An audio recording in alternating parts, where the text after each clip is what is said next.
So we interrupt your program for a word for our sponsor, Hashem in the Torah. Okay. So, first of all, unrelated to this week's Parsha, but related to last week's Parsha, I remembered on Shabbos, I forgot about this. You forgot about it. I forgot about it. Just like I forgot yesterday. Not exactly what you forgot. She doesn't know. Neshama, she came earliest to class than everybody else, Neshama. Neshama, hello. Neshama, we're talking to you. He's busy praying. Okay. In any event, many years ago, I went to Israel, and I decided for some silly reason to go to the Knesset, the parliament, and I just wanted to see it.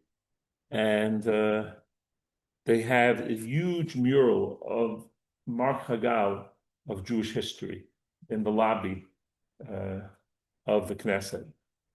And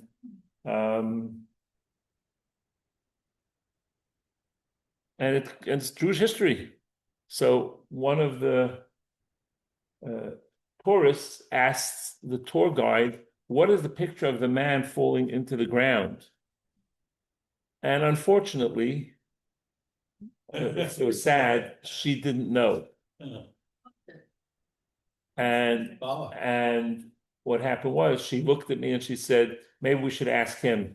And I said, so my 2 minutes of being a Israeli tour guide, I said, that's the story of Korach from last week's portion. He rebelled against Moshe and he was swallowed into the ground.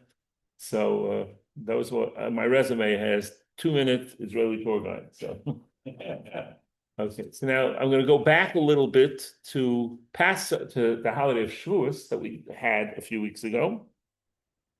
And the holiday of Shavuos out of the land of Israel is always 2 days. In the land of Israel is always 1 day. This year, the holiday of Shavuos came out on Thursday. Thursday night, Friday. So we had the holiday Friday and Shabbos, and they had the holiday Friday and Friday. That's it. And Shabbos is the regular Shabbos. Because they have 1 day. They have 1 day and we have 2 days. So they had 1 day. So what happens is when we have a holiday, we suspend the regular Torah reading and we read something related to the holiday. When they don't have a holiday, then they read the regular Torah portion. So a few weeks ago, when we had the holiday of Shavuos on Shabbos, they were reading Naso. So we were not in line with Israel. They were ahead of us by 1 week. Okay? So the following week, we read Naso, and they read Baaloscha, etc., etc. So this week we play catch-up because we have a double portion, Chukas and Balak, and they're just doing Balak. Okay? So we're going to try to go through Chukas and Balak. I do want to tell you when there's a Torah reading. Do we all have promotion? Some of you have, some of you don't. You know what? We'll do it. Let me. Does everyone has a chumash almost? Neshama, you have a chumash? She's busy praying. I don't know if she's lying. She does. Okay, fine. So let me show you what I mean by it. So on a regular Shabbos, there's 7 + 1 people pulled up to the Torah. Which means there's 7 real aliyahs. There's another one extra that we're not going to talk about now. But there's 7 + 1. Now, what happens when you do double portion? Do we have 14 people called up? No. The answer is no. So what we do is we elongate the aliyahs. We make the aliyahs longer. So it's still 7 people, but it's stretched out. So let me show you what that means. Take a look at Parshat Chukas, which is found in your handy art scroll chumash, for those of you who have it. Malka, Bracha, you have it? Yes, I have it. I'm aware of it. You're aware of it. Okay, that's very Kabbalistic. I'm very impressed. 838, 839. So the first aliyah starts in Parshat Chukat, and if you look at page 840, on the right-hand column, you'll see it says Shane. Can you mute whatever's going on there? Whoever has something on that's playing, please mute it. Thank you. On the right-hand column, it says Shani. Do you see that in tiny letters, Shani, on the right-hand side? Yes? Shin Nun Yud. Shani is the second aliyah. Normally, that's when the second aliyah would be. Evelina, we're in the Chumash on page 840, if you want to follow. So go to the next page, page 842, and there you'll see in the right-hand column, toward the bottom, it says Shalishi, the third aliyah, and in brackets it says Shani, the second aliyah. So that means that when it's together, we don't stop on 840. On 840, we actually stop for the second aliyah on 842, where normally would be the third aliyah. So the guy's got to read more. He has to read more in one shot. Right.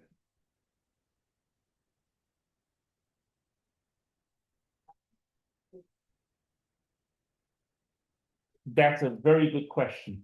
Most portions do not have it.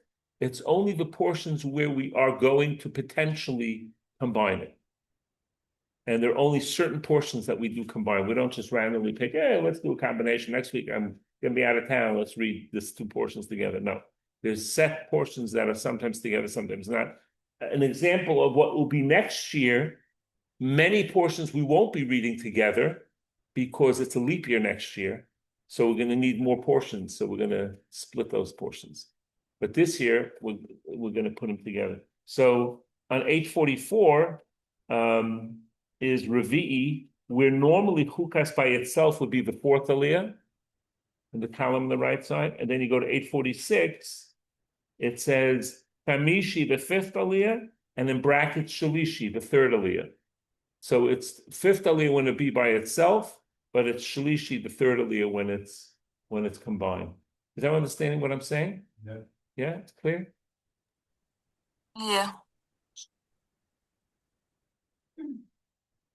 So when you go to page 852, there it'll say on the right-hand margin, Shavi'i, the seventh aliyah, and in the brackets it says Revi'i, the fourth aliyah. And Revi'i, the fourth aliyah, is the bridge that takes us from the end of Chukas to the other portion, Balak. We're going to go into that way. Okay? So let's talk a little bit about Chukas. So on the handouts, the Parsha facts, again, those that are listening online, you can always ask the office to send you the Parsha facts if you didn't get them yet. Chukas. It's chapter 19, verse 1 through chapter 22, verse 1. There's 3 positive commandments in the Parsha, and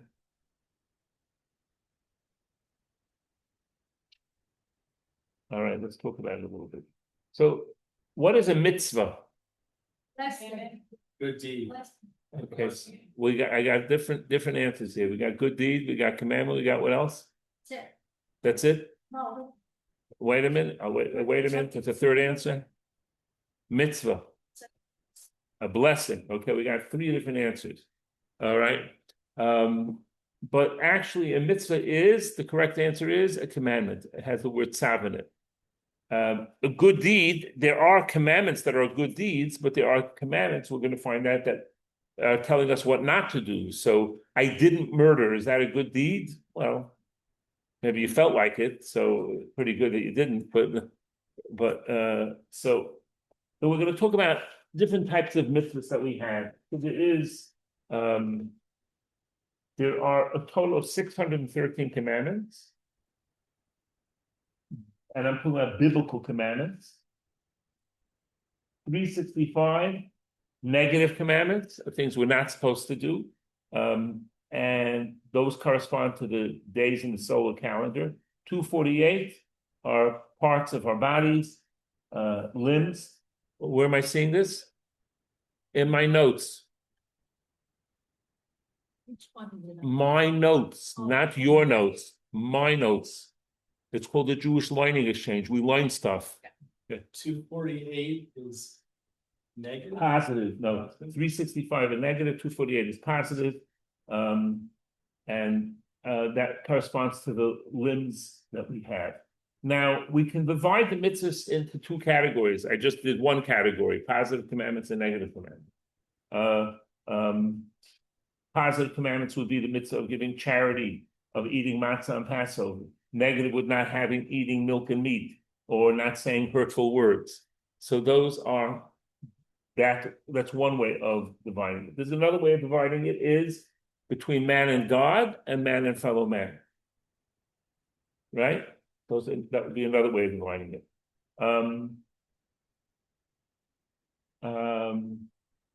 Another way of dividing it would be those that are relevant for today in the sense of practical doing, and those that are not relevant for today. Why would something not be relevant for today?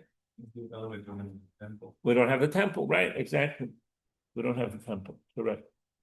Today we have 194 negative commandments and 77 positive that are relevant for today. Hopefully it'll be more. Hopefully we'll get the temple back. Plus 7 rabbinic mitzvahs, including the rabbinic mitzvahs would be making blessings, celebrating Hanukkah, celebrating Purim, among others. Say it again, please. How many positive today? Today, 77. 365. No. I'm talking about in the Torah, there are 365 negative and 248 positive, but today, relevant today is 194 negative and 77 positive.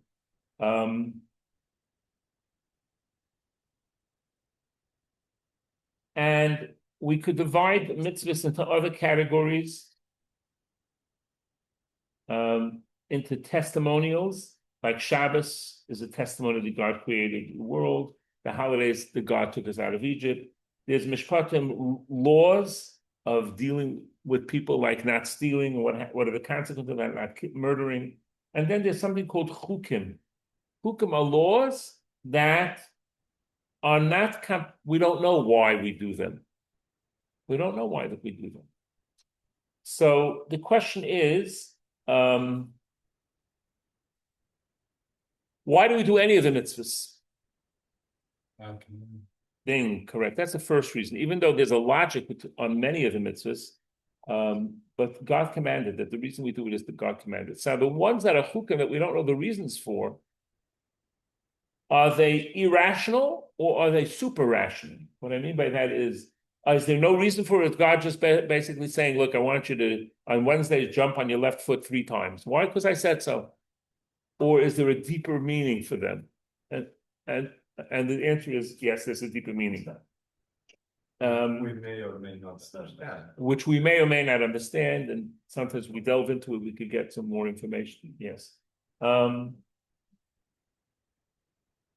sorry? Nasa Vinishma means Nasa, what the Jewish people said when they were asked if they wanted to Torah. Nasa, we will do Vinishma and then we will understand.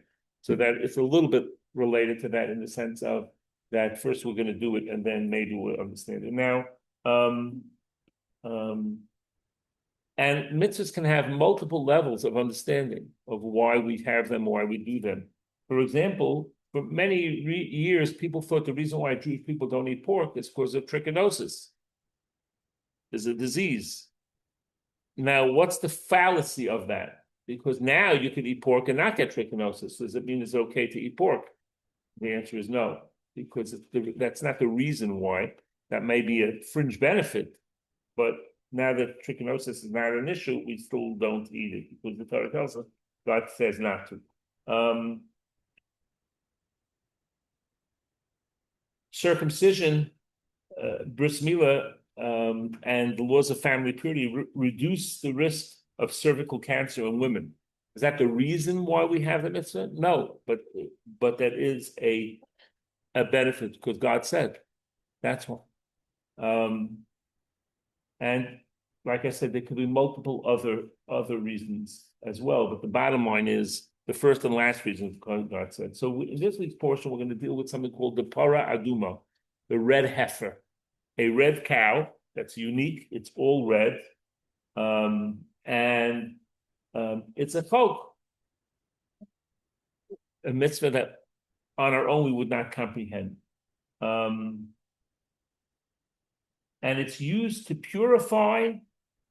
It's used to purify somebody who's ritually unclean from coming in contact with a dead body, which is why, by the way, we don't go onto the Temple Mount in Jerusalem, because we are not considered ritually clean.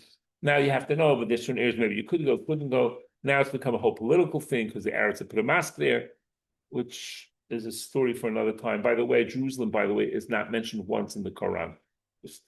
They complain, they say it's their third holiest site. It's not mentioned in the Quran even once. So, and in our Torah, it's mentioned many, many, many, many, many times. But interestingly enough, there's an interesting interpretation about an understanding for the Parah Adumah, the red heifer. He wants tissues. There's a cow that's all red. No, it's very rare, but that's what they use to purify a whole process. How to do it? I think there are some people who breed red cows for going to the temple. Could be, but be that as it may, Reb Moshe Hadarshan has an interesting interpretation. He says that there was once a little baby in the palace that had a dirty diaper and made a mess. So the king said, let the mother come and clean up the mess. The baby did. And this is a parable to the Egel Hazav, the golden calf. The golden calf made a mess, quote, the Jewish people sinned. Let the mother, the parah, the cow, come and clean up the mess. And the deeper understanding of what he's saying is that the Jewish people had a whole calculation. We thought Moshe died, so we have to have another intermediary between us and God, so we'll make this golden calf.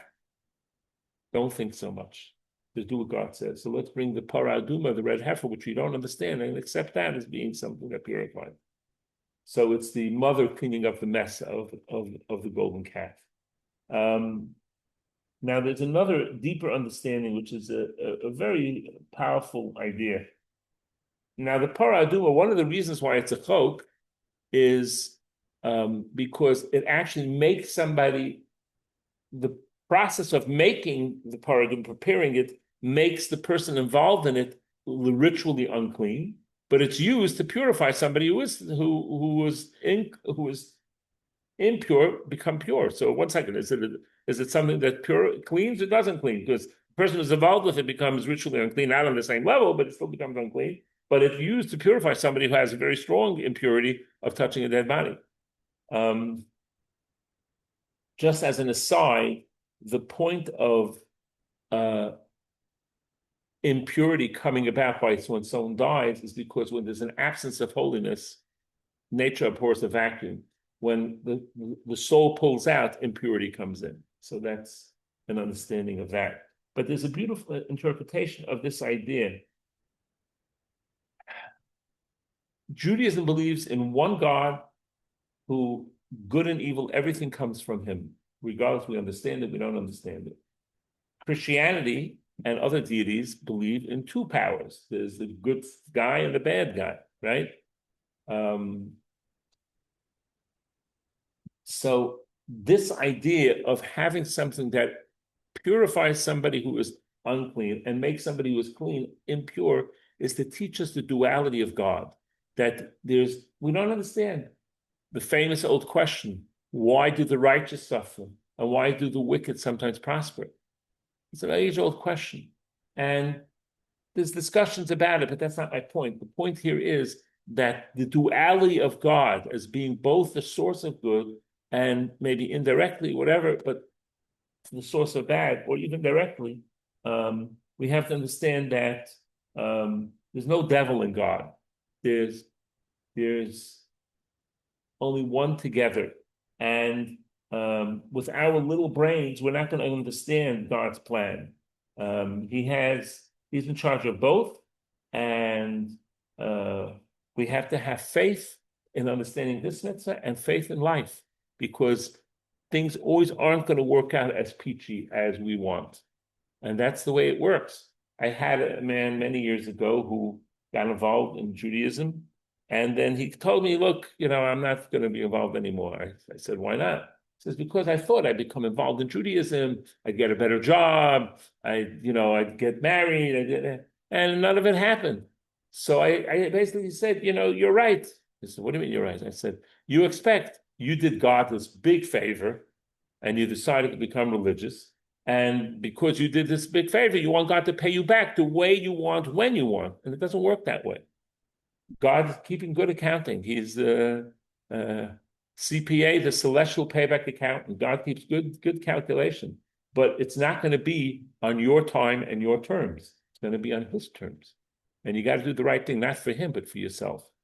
So, so this is the story about the red heifer, and the lesson that it teaches us about. And the truth matters, Shlomo HaMelech, King Solomon, the wisest of men, could not figure out why we have the mitzvah of Parah Adumah. But we have some hints that we talked about a little bit that give us some good ideas.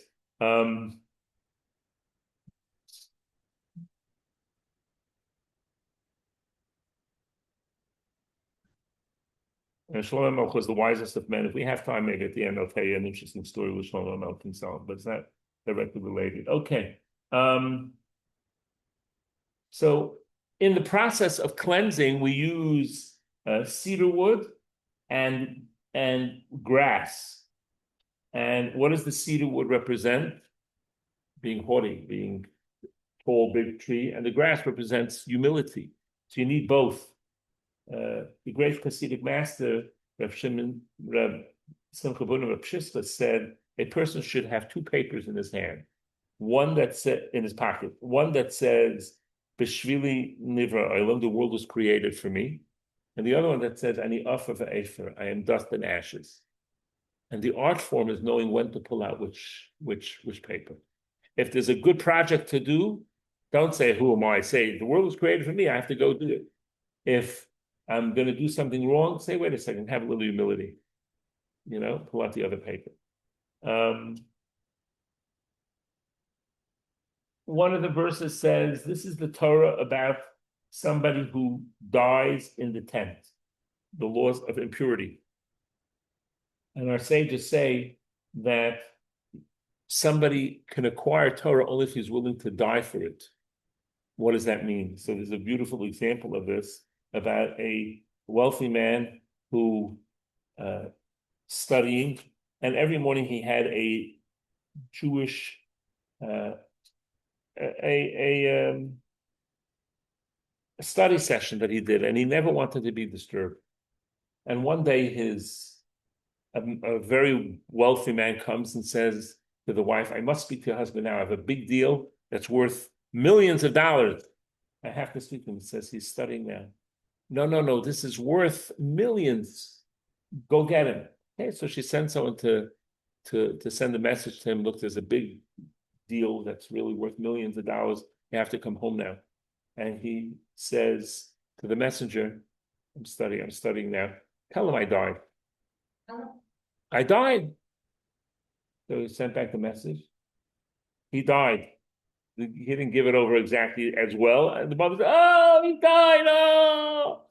And a few hours later, he comes home and he sees his wife wailing. And what happened? I said, I thought you died. I said, I was. When I was studying, I'm dead to the world. If I died, what would we do with the business deal? Nothing. It would pass. Now when I'm studying, I don't want to be disturbed. That's it. So it's a powerful idea of make sure we have our priorities.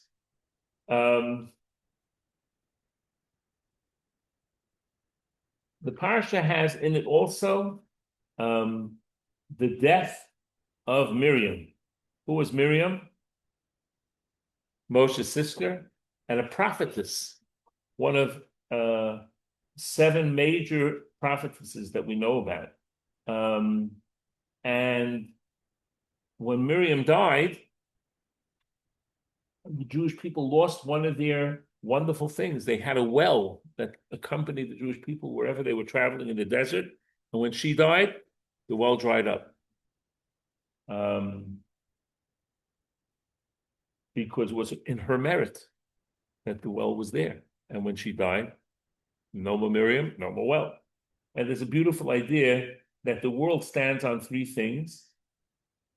Ethics of our fathers teaches us on the study of Torah, on the service of God, and on acts of loving kindness. So the three major players that the Jewish people had in the desert were Moshe, Aaron, and Miriam. So Moshe represents Torah. Aaron represents service because he was the Kohen Gadol, the high priest, and Miriam represented chesed, loving kindness. Her whole life was giving. She stayed with her brother when he was put into the basket. So the well came in the merit of Miriam. The clouds of glory came in the merit of Aaron, and the manna from heaven came in the merit of Moshe. And the manna gave people time to learn. The divine clouds were the divine presence rests because of his service, and the loving kindness of what she did, that was the water for the Jewish people to have. Moshe is told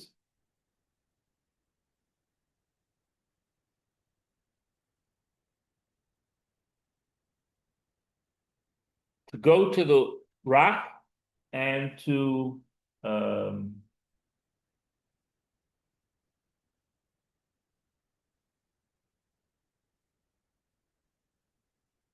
Moshe is told to go to the rock and speak to the rock, get water out. The Jewish people need water now because the well isn't around anymore, right?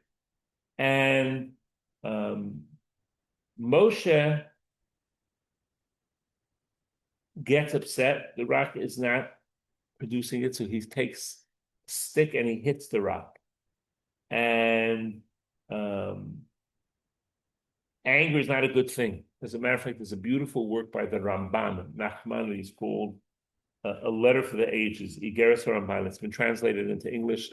It's a worthy, short read, but very powerful about the idea of not getting upset. And God was not happy that Moshe hit the rock. Why? Yes.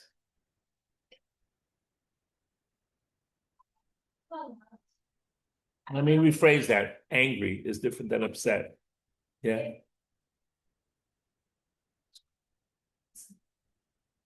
Well, ideally, we shouldn't get angry, but we have a responsibility as a parent to discipline them. So, anger is not a good thing, and disciplining a child when you're angry is not a good thing. I had a phone call once. Whenever I give a parenting class, I start off with this story. But I got a phone call from a neighbor who said, I just want to thank you so much. What do you want to thank me for? I heard you screaming at your kids, and it made me feel so good. So I said, thank you very much. I'm glad I gave you joy and pleasure. We're normal people, things happen, but ideally disciplining when you're angry is not a good thing because you're not sure it's going to be measured. It'll be the right approach. Well, you shouldn't be mad at them anyway. You should be mad at their action, not at them. Yeah. But it's different. And again, depends if they go running out into the street, obviously. Oh, my young lovely boy, please come here because the car is coming. Straight. So you have to know what, when, and where. But as a general rule, being upset is not a good thing. You're very welcome.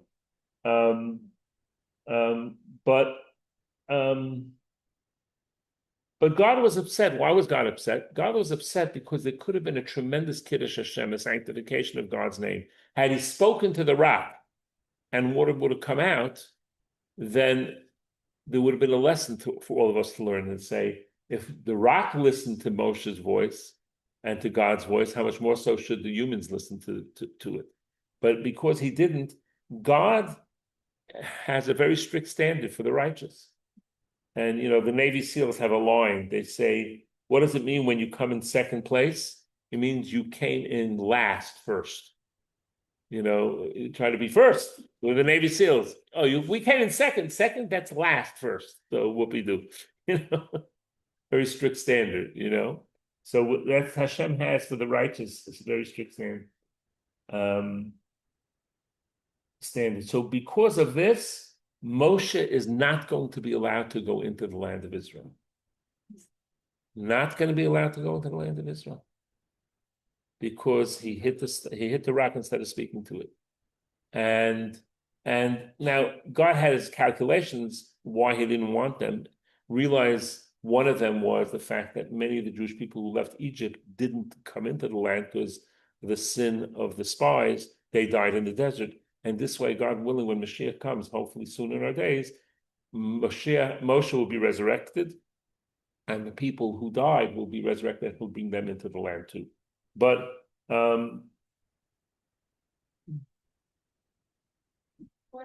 yes, please. Magic. He did that because it wasn't commanded by God. Did it when he was I don't know what you're talking about. He was supposed to speak to the rock, and instead he hit it, and the water did come out and provided water for the Jewish people. That was a good thing, but it wasn't magic. It was a blessing from God that allowed it to happen.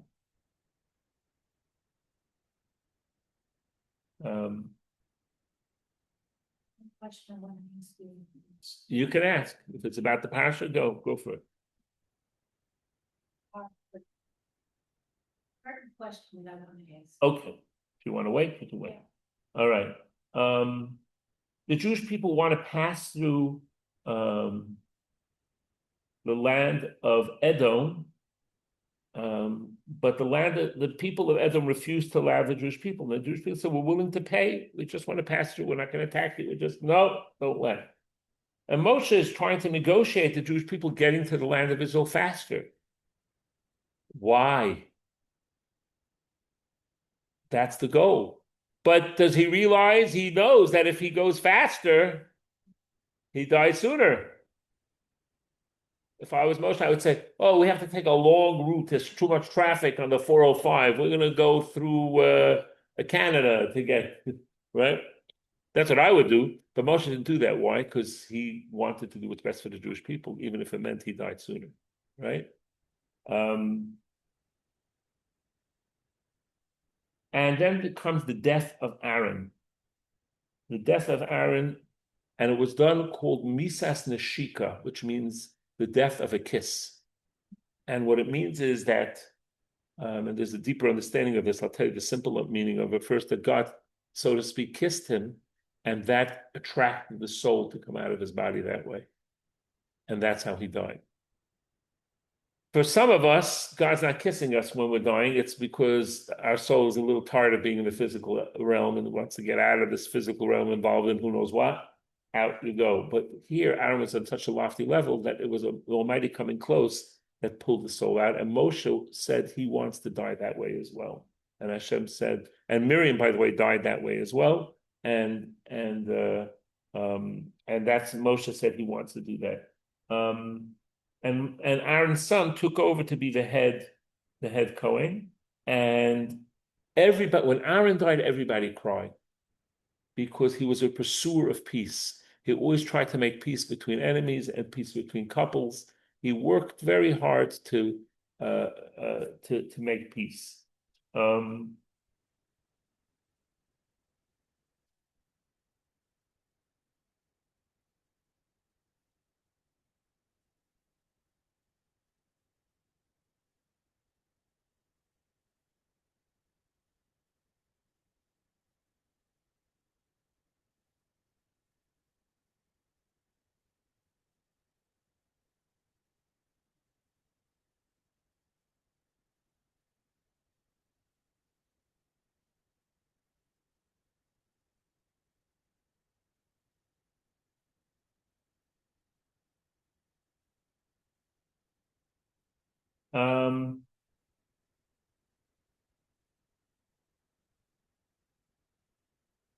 We have to also see the power of prayer. It's alluded to in the Parsha here because the Canaanites dressed up like Amalekim, a type of nation, not their nation. So they would hope that they would diffuse the power of Jewish prayer because the Jewish people would say, "Oh, the Amalekim are coming. We'll pray against the Amalekim." I mean, they're really the Canaanites. They are bad people. So the Canaanites dressed up like Amalekim, hoping to confuse the prayers, but the Jewish people said there's something fishy here and prayed, and the prayers helped. The people complain again about being in the desert, and a plague comes, and you know what this is? Or this? No. No, this is known as a rock of Asclepius. Greek mythology, the modern times used for medicine and healthcare. It's not Greek mythology, it's from this week's portion. Yeah. And what happened was there was a plague and they held it up. It's page 851, verse 8 and 9. And that's what stopped the plague. And it was made out of copper. And today, this is the symbol of the American Medical Association. Here, you can see this. And the World Health Organization, United States Air Force Medical Corps, et cetera, et cetera, et cetera. And again, people look at it as a Greek mythology, but it's much before that because it's in the Torah, in this week's portion where they held it up, and that's people looked at it and they were saved from it.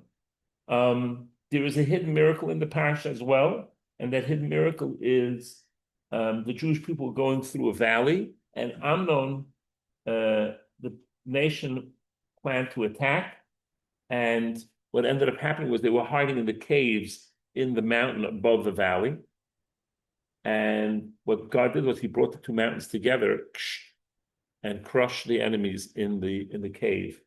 And the Jewish people only found out about it afterwards when the blood was running down from the mountain. They realized that Hashem had protected them, which is a very powerful idea because it helps us realize that Hashem does miracles for us that we may not necessarily realize and only sometimes see through it afterwards. And that's a powerful idea. All right. Let's do a little bit of Parshat Balak, the second portion. Any questions on Chukas? Yes.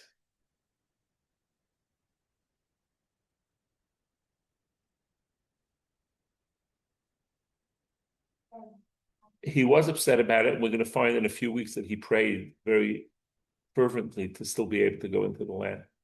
But God said you'll be able to look into it, but you won't be able to go.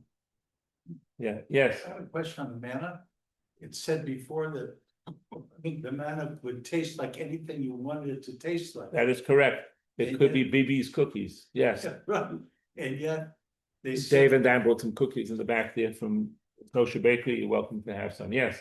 But in the explanation here, it says that the problem is that the snake, because of its venom, and because the snake was responsible for the Adam and Eve, the bad snake, he was punished by not having any taste. Yes, and how does that have to do with the price of tea in China? Well, it said here that because he didn't have any taste, and because the Jewish people complained of the manna not having any taste, Yes. it was his venom that caused the bite.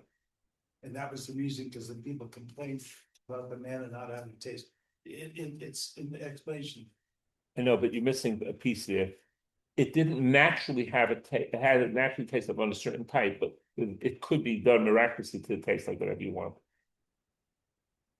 All right, I'd have to see what you're talking about. What page are you talking about? You want me to answer? So I'm assuming it's on the same page you said, 851.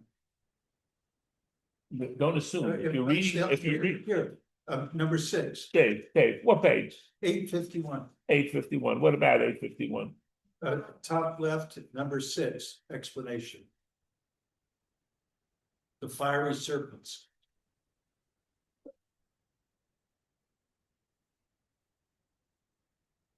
The poison and the guns made the difference that they were burning, because they slandered the snakes spoke Lashon Hara. Says it was punished by not enjoying the taste of its fruit. That was the snake that doesn't enjoy it. But therefore we punished me for being ungrateful. Not that we didn't have taste. The snake didn't have it. You don't see it? Now I punish the ungrateful slanderers. Who defend who the faith. they had a multitude of flavors. It punished them that they died. It wasn't that it didn't have taste, it had taste. Yeah. They were slanderers, so they had the same punishment that the snake had of not having taste. So they were punished with the snake. It's venom. Got it? It didn't say that they didn't have taste in food. All right. All right, let's talk about Balak. Balak is the Jewish people at the end of Chukas defeat Ammon, Sichon, and Ammon, and Og, the giant. And Balak is the king of Moab. It's a Moabite king. And he's afraid of the Jewish people. The strong armies of these nations were defeated by the Jews. What are we going to do? So he wanted to team up with Midian, with the Midianites, who were they really enemies? But the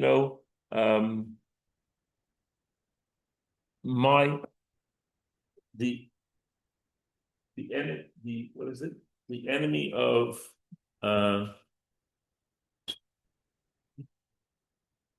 My enemy is no, the enemy of my enemy that's an enemy of my enemy becomes my friend, and that's what happened here. He became a friend.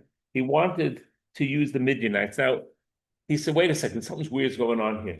These big armies, Ammon and Sichon and the giant Og, they're defeated by the Jewish people. Moshe came from Midian. Let's figure out."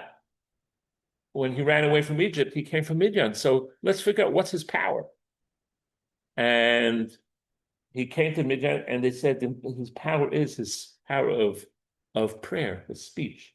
Now, but by the way, one of the reasons why Moshe had a lisp, because it wasn't his oratory skills, it was his power of speech.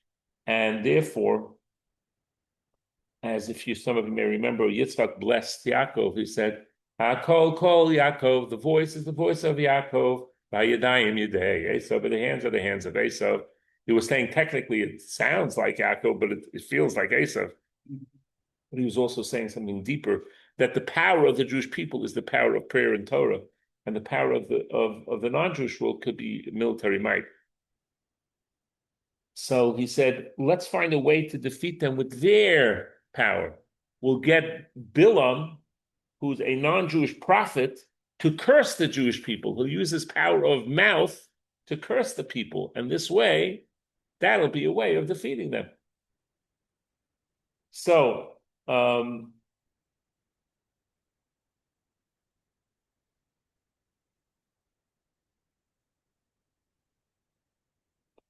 question, why was Bilam a non-Jewish prophet? So God said, you know what? I'll explain it. You're going to say, the non-Jewish people are going to say, they're going to complain to me and say, oh, if we had a prophet, we'd be good people too. He says, okay, I'll give you a prophet. He's Bilam, but he's not a great guy, but he's a prophet. He can communicate with God, and let's see what you do with it. And Bilam didn't make a difference. And this is an important lesson for us. A lot of times we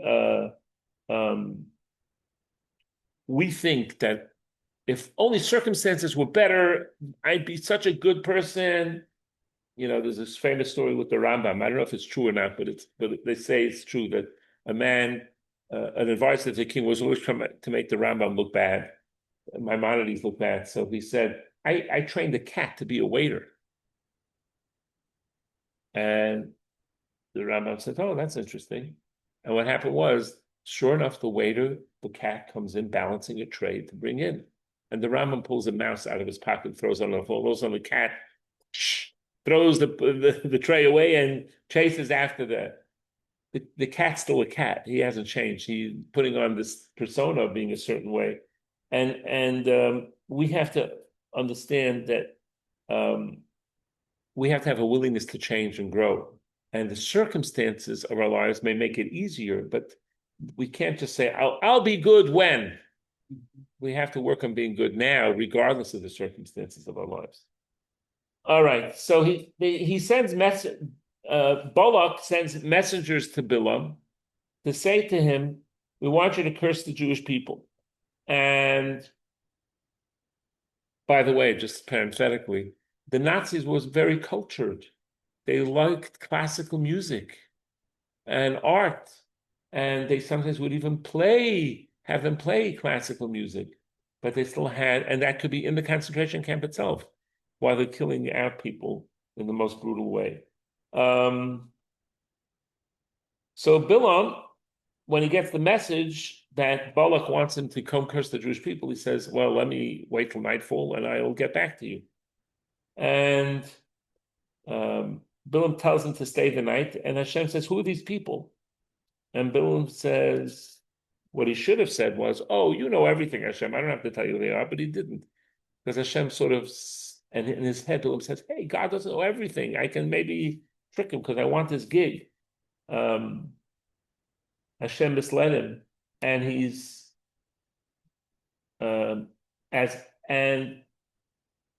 because he was misguiding people to houses of gambling and prostitution, so he gets measure for measure. God tricked him a little bit to say, well, who are these people? And he says, well, they're here for me to go curse the Jewish people. And God says, don't go with them. Because the Jewish people are blessed and they are cursed, and don't go with them. But Bilam doesn't wake up in the morning saying, sorry, can't do it. He says, I can't go with you. I need maybe bigger people come representing. I need more money. You know, he fudges it. And sure enough, what's his value? The value is money and honor. So they send better people or more illustrious people, and he says, stay the night. And God says, you can go, but you have to say what I tell you to say. Can't say can't say something else. So did God change his mind? No, but we talked about this idea. In the path that a person wants to go, God will lead him. He didn't listen. God told him not to go anything. So now you really want to go? Okay, go, but you have to do what I say. And that's an important idea for us, because sometimes we want something very desperately, but maybe that's not the best thing for us. I remember a prominent rabbi once told me he prayed that a certain match should work for his daughter. And he was very grateful that God didn't listen to his prayers, because the fellow that his daughter eventually married was a much better person.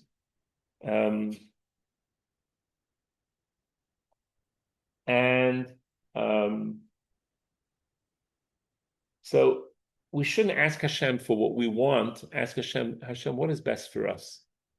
And that's that could be a job, that could be a match. So God said, I could go, yay! So he saddles his donkey, and he doesn't tell the terms of employment that God says, I have to watch what I say.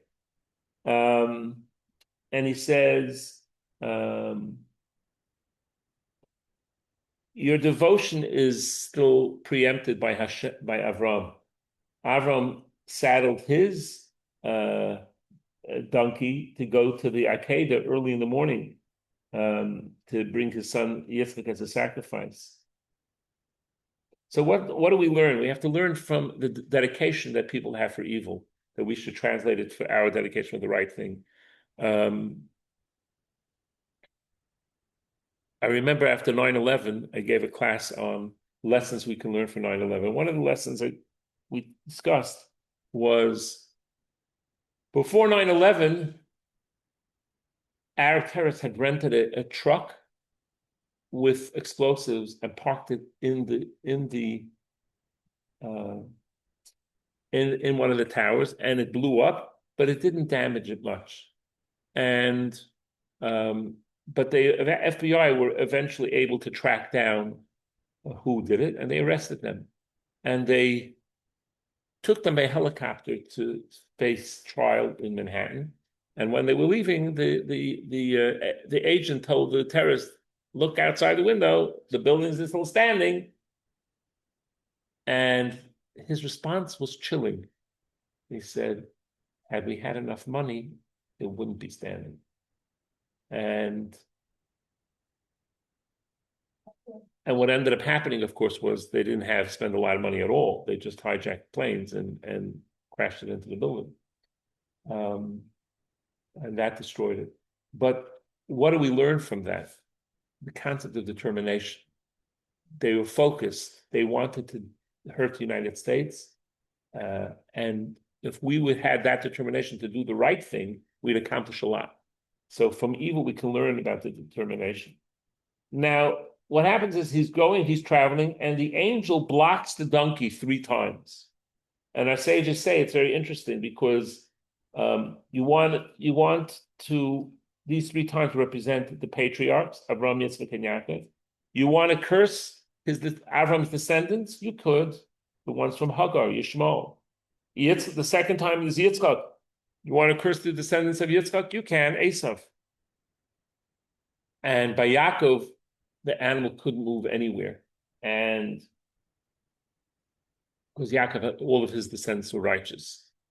So Bilam is really upset at the donkey he doesn't see the angel blocking. So he starts hitting the donkey. And the donkey starts talking. The donkey starts talking. And he says, you're not going to be able to defeat the Jewish people that these 3 times you hit me, these 3 times, you're not going to be able to defeat them. They keep the 3 major holidays. Now, Reb Chaim Shmulevitz has a very beautiful idea, which you may not understand. He's having a conversation. The Medrash goes into a whole conversation he had with the donkey. And Reb Chaim Shmulevitz says, the donkey is talking and you're going to answer? You're a human. Don't have a conversation with a donkey. Now, we have to develop an appreciation for what he was saying. Today, in the popular media, who are the smartest? The kids. After the kids are the animals. After the animals are the women. And guess who's dumbest? The man. That's popular media. There used to be a television show called Father Knows Best. You're dating yourself. And Father didn't always know best, but he was made to believe that he knew best. Guess how far that show would come today? Nowhere. It wouldn't go anywhere. Father knows best. That's sexist. That's terrible. How could you say that? But the idea of what Rav Chaim Shmulevitz is saying is a donkey is talking to you and you're responding. You're an elevated person with a soul from God, and you're going to talk to the donkey. And we live in an age where the animals are given equal feelings, and you go to the veterinarian. What's your dog's last name? He says he doesn't have a last name. No, he's your family. He's your kin. A dog is man's best friend. No, it's a dog. It's not your best friend. And if it is your best friend, get out more. Do something. Find out what it's like to be a human being. What ended up happening is that the angel sees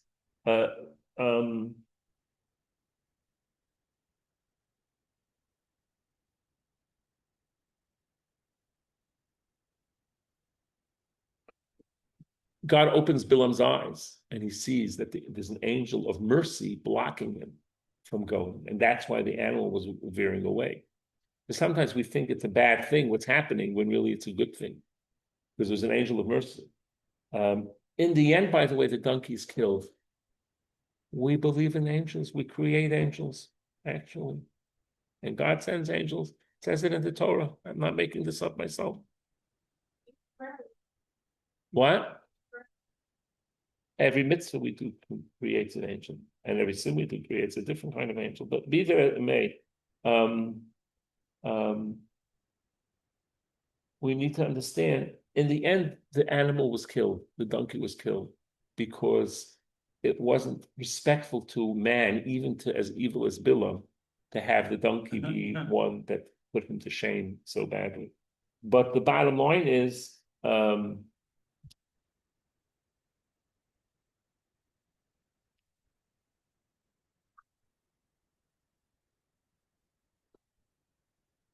I want to see one thing really quickly.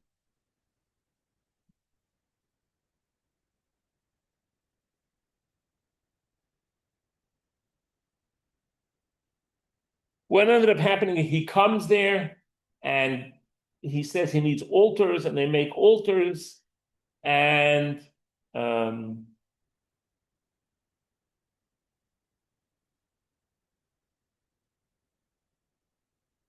in the end, Bilam can't curse. And he makes more altars, and they do this, and they do that. But they say interesting things, that the Jews will dwell in solitude. And that's an important idea. We are different, and we try to assimilate so much that doesn't work, as unfortunately we see today in academia and book publishing and in life. Bilam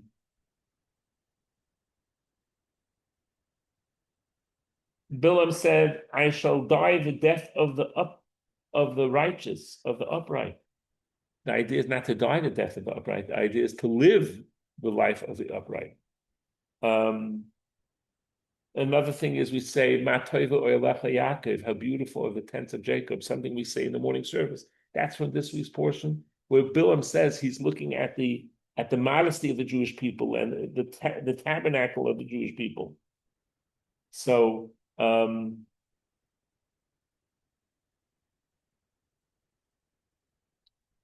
in the end, what ends up happening is they can't defeat him this way.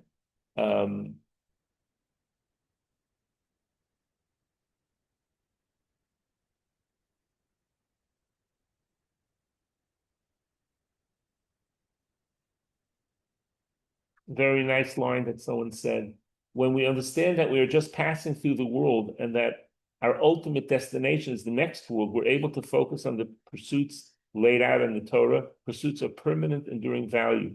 The home, the shul, the synagogue, the house of learning are the three keystones of Jewish existence. And that's,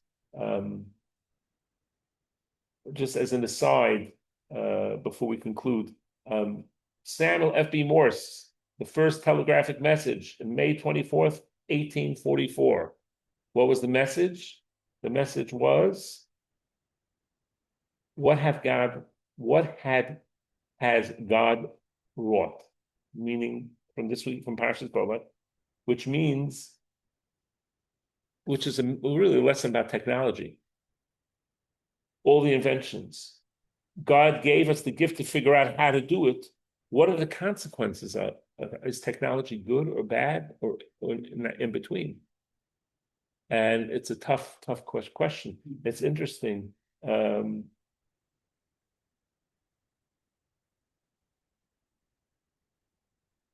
I think it was Steve Jobs didn't allow his kids to have computers. He wanted them to think. And a rabbi in the community just told me a great line that I'm going to use again and again.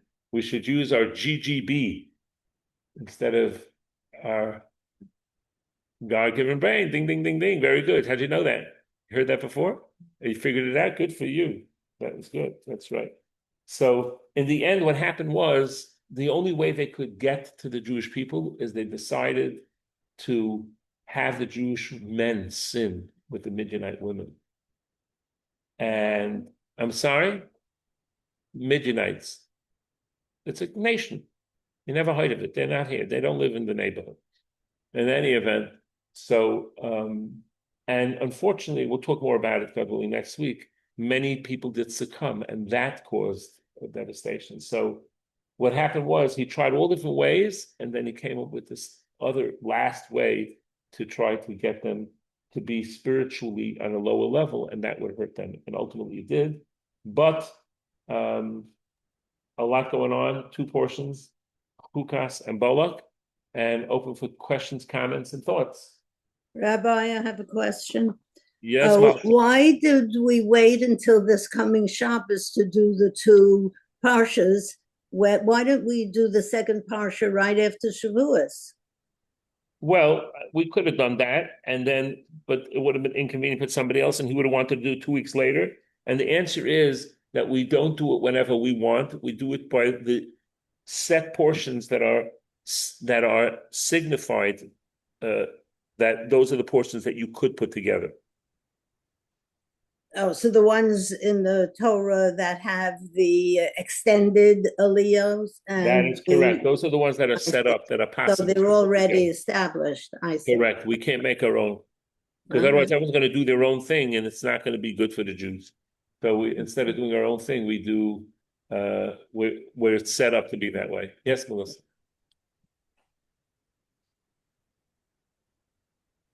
Matovu Olacha Yaakov. How goodly are your tents of Jacob. That's what he said. It's right at the beginning of the Siddur. That's the prayer that he added. It was a beautiful prayer that we say, in spite of it coming from not such a holy source. But what it was a compliment to the Jewish people about their tents of modesty, because by the way, the Jewish tents, the openings didn't face each other. So that when you go out through one tent, you didn't couldn't see into somebody else's tent. Each opening was facing a different direction. So there's a sense of modesty. Yes.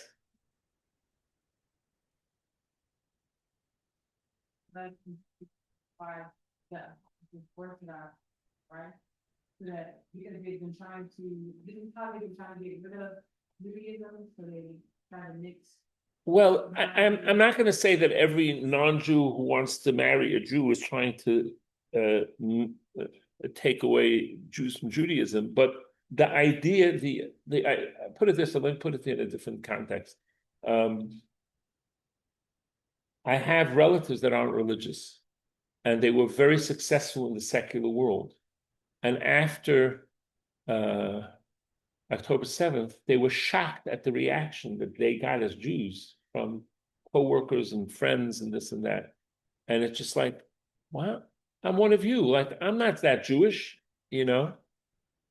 So assimilation is a problem for the Jewish people because we get lost and we marry a non-Jewish person.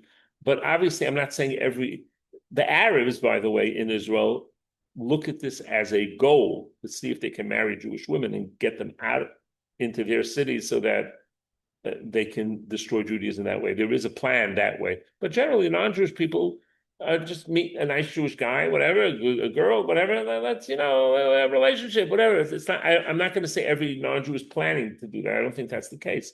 But as a general rule, the assimilation is a very big issue for the Jewish people, and unfortunately, it's getting worse and worse and worse because 100%. That is correct. That is correct. That is correct. Well said. Bilam, yes. Everybody free to come out. But I'm saying, I didn't know that, like, they could pray Jewish, he was talking to God. Like, Yeah, that God made him a prophet so that the non-Jew should say, no, God, the non-Jew should say, well, we had they shouldn't come. We didn't have a prophet. Well, here you're gonna have a prophet, and let's see what you do with it. Yeah. Yes. Yeah, the word S, is S just mean this?